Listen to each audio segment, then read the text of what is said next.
Mari Pak Agus. Baik, terima kasih Pak Dimitri. Ya.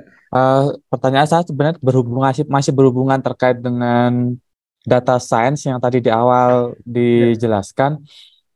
Ibaratnya kalau yang saya ketahui saat ini itu seorang data scientist atau orang melakukan pekerjaan sebagai seorang data scientist itu kan hanya melakukan pengolahan data, penggalian informasi dari suatu data itu kan berdasarkan teknik-teknik atau metode-metode yang telah dia pahami sebelumnya. Nah, bagaimana kita mengetahui bahwa yang dilakukan oleh seorang data scientist itu adalah sebuah pseudoscience? Padahal kan kalau dilihat dari sisi pekerjaannya seorang data scientist kan tidak punya wewenang untuk memvalidasi sebuah data.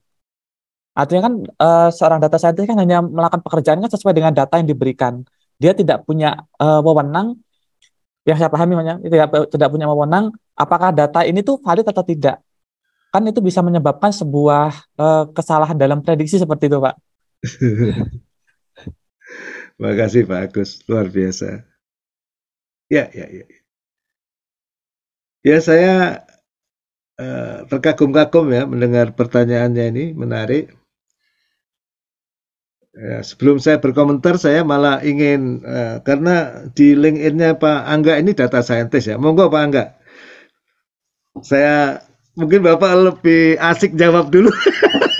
Basicnya gini, apakah betul data scientist itu nggak berwenang, nggak punya hak untuk mengecek validitas data? Ini monggo, silakan Pak Angga, Pak Budi Sulis juga data scientist dan lain-lain, saya persilahkan.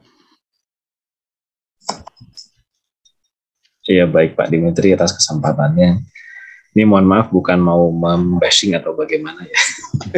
Ini sekedar sharing pengalaman saja. Ya, setahu saya yang namanya data scientist itu kan kalau di praktiknya ya setidaknya terakhir saya melakukannya itu kita menggunakan beberapa kaidah tertentu ya. Salah satunya yang waktu itu kami adopsi adalah CRISP-DM begitu. Dan di situ ada beberapa tahapan. Kalau tidak salah sekitar 6 ya. 6. Sekarang ada modifikasinya sampai 7. Intinya adalah paling awal itu kita kenali sebagai business understanding gitu. Ya, itu kita kenali sebagai business understanding. Nah, di business understanding itu sendiri ya karena ada makna understanding dan bisnis. Bisnis itu sebetulnya bukan hanya masalah tentang perspektif mengenai bisnis apa gitu. Tapi sebetulnya di situ domain knowledge-nya itu ya harus dipahami terlebih dahulu oleh oleh pihak yang berkepentingan gitu. Ya katakanlah misalnya ketika terakhir itu saya mengurus data science itu adalah tentang tentang rekrutmen begitu. Jadi prediksi untuk rekrutmen untuk bisa lebih mengefektifkan proses-proses yang nantinya dilanjutkan di fase wawancara begitu. Nah, ini kan kemudian si toolsnya ini ketika didesain untuk memprediksi apakah ini adalah orang yang nantinya akan sukses di tahapan wawancara. Biasanya kan kalau wawancara level top management. Nah, top management itu kan lebih kayak top manager itu mau menggali hal-hal yang sebetulnya boleh jadi sudah ada dalam metrik tes psikologinya atau metrik tes potensi akademik, tes potensi sebelumnya gitu ya, tes yang sebelumnya, tapi pada sisi hal-hal yang sifatnya itu mungkin tacit ya, tidak eksplisit begitu. Nah itu kemarin mau dipetakan terlebih dahulu ke model sehingga bisa membantu nanti menyeleksi ini kira-kira bakal berhasil atau tidak atau bagaimana gitu. Jadi top manager itu ya tidak perlu semuanya ya, semua yang disortir di sebelumnya itu. Nah itu kami membahas dulu dengan para psikolog gitu. Membahas dengan para psikolog dan mengkonfirmasi bahwa ini konteksnya memang bakal dipakai untuk seperti ini gitu. Valid enggak gitu. Jadi kami konsulnya sama HRD yang memang psikolog gitu, bukan top manager yang memang pengen ini dikurangin dong gitu.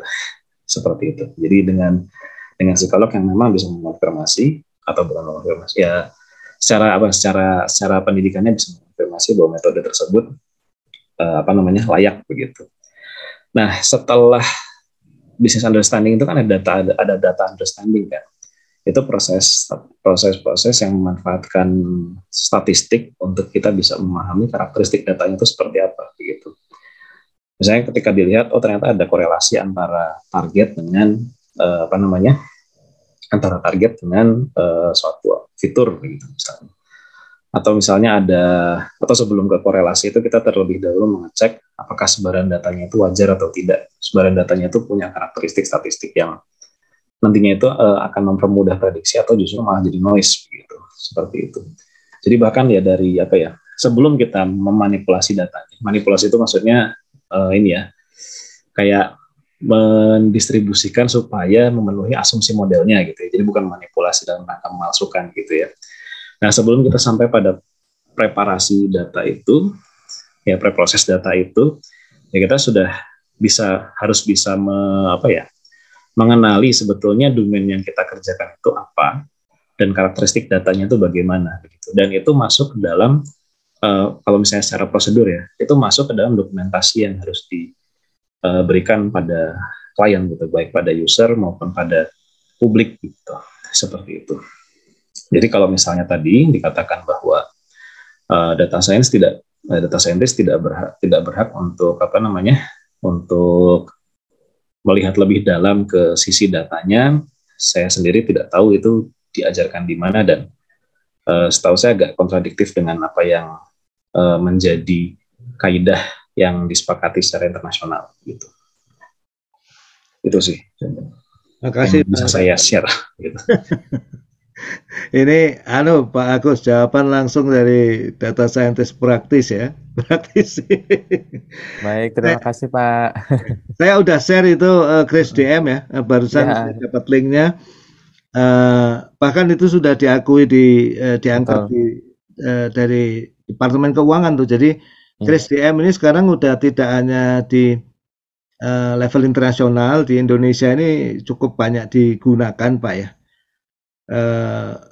Di industri juga sama ya, itu digunakan CRISPR. Barangkali Pak Budi Sulis mau menambahkan pengalaman utak-atik data COVID dan berbagai macam. Pak Budi silakan Pak.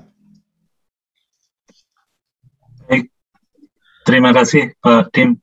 Ya, menambahkan mungkin sedikit ya. Jadi kalau di data COVID ya, yang zaman dulu kami alami di tim, itu kami perlu sangat mempertimbangkan tentang itu ya Pak ya, mempertimbangkan bagaimana data itu bisa hadir gitu ya.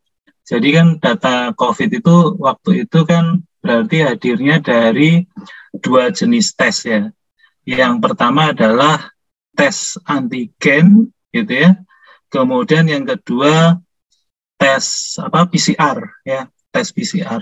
Nah, di data yang tampil dari Kementerian Kesehatan, ya, misalnya sudah terdeteksi sekian positif dan sebagainya, itu sebenarnya sudah gabungan.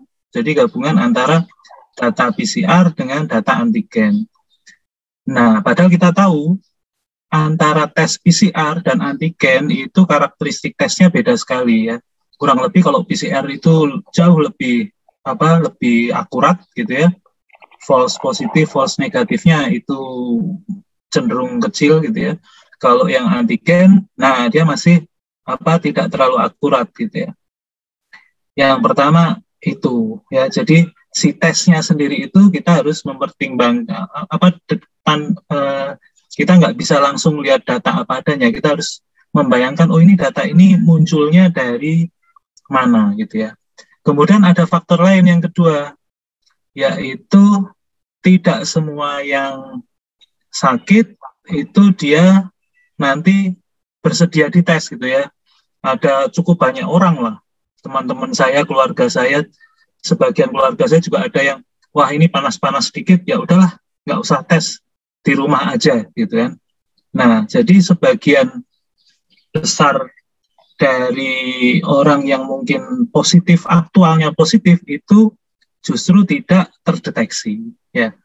Nah, berarti gambarannya data yang muncul dari pemerintah itu tidak bisa kita anggap sebagai angka positif yang sesungguhnya. Kita harus dalam model kita itu setidaknya kita sudah membayangkan nih bahwa itu adalah sekian persen saja dari data positif ya.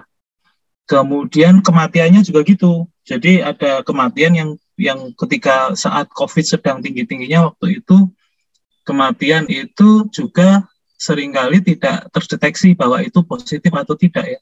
Meskipun di rumah sakit sekalipun ya. Jadi ada orang sakit meninggal, ada orang yang nggak masuk rumah sakit, tiba-tiba kita sering dengar kawan kita, wah nggak, kayaknya kemarin masih sehat-sehat saja gitu ya. Ini sakitnya cuma batuk-batuk, tiba-tiba kok 3 hari meninggal dan seterusnya. Jadi, nah itu berarti sebelum kita menganalisa, memodelkan gitu ya, kita harus melihat dulu nih datanya itu sebenarnya cara hadirnya itu dia seperti apa gitu, skenario munculnya data itu seperti apa. Mungkin itu Pak Dimitri.